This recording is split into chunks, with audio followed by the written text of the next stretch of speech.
మహిళా సంఘాలకు good news చెప్పారు మంత్రి సీతక్క. మహిళా గ్రూపులకు వడ్డీ లేని రుణాలు 5 లక్షల నుంచి 10 లక్షల రూపాయల వరకు పెంచుతున్నట్లు ప్రకటించారు.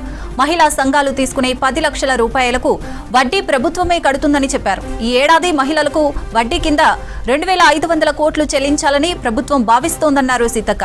మహిళా ఆర్థిక సాధికారత కోసం యజ్ఞంలా పనిచేస్తున్నామని చెప్పారు.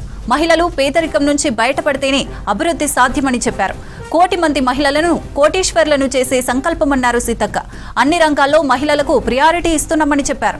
లక్షలాది కుటుంబాలకు ఆర్థిక భరోసా కల్పిస్తున్నామన్నారు సీతక్క. బ్యాంకులకు రీపేమెంట్స్ మహిళలు బాగా చేస్తున్నారన్నారు. నిర్మల్ జిల్లా 0 NPA సాధించిందన్నారు మంత్రి.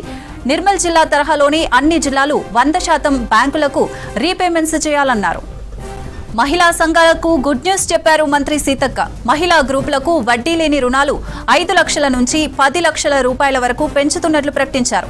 మహిళా సంఘాలు తీసుకునే 10 లక్షల రూపాయలకు వడ్డీ ప్రభుత్వమే కడుతుందని చెప్పారు. ఈ ఏడాది మహిళలకు వడ్డీ కింద 2500 కోట్లు చెల్లించాలని ప్రభుత్వం భావిస్తోందన్నారు సీతక్క. మహిళా ఆర్థిక సాధికారత కోసం యజ్ఞంలా పనిచేస్తున్నామని చెప్పారు. మహిళలు పేదరికం నుంచి బయటపడితేనే అభివృద్ధి సాధ్యమని చెప్పారు. 1 కోటి మంది మహిళలను కోటీశ్వర్లను చేసే సంకల్పమన్నారు సీతక్క. అన్ని రంగాల్లో మహిళలకు ప్రియారిటీ ఇస్తున్నామని చెప్పారు. లక్షలాది కుటుంబాలకు ఆర్థిక భరోసా కల్పిస్తున్నామన్నారు సీతక్క. బ్యాంకులకు రీపేమెంట్స్ మహిళలు బాగా చేస్తున్నారన్నారు. నిర్మల్ జిల్లా 0 NPA సాధించిందన్నారు మంత్రి. నిర్మల్ జిల్లా తరహాలోనే అన్ని జిల్లాలు 100% బ్యాంకులకు రీపేమెంట్స్ చేయాలన్నారు.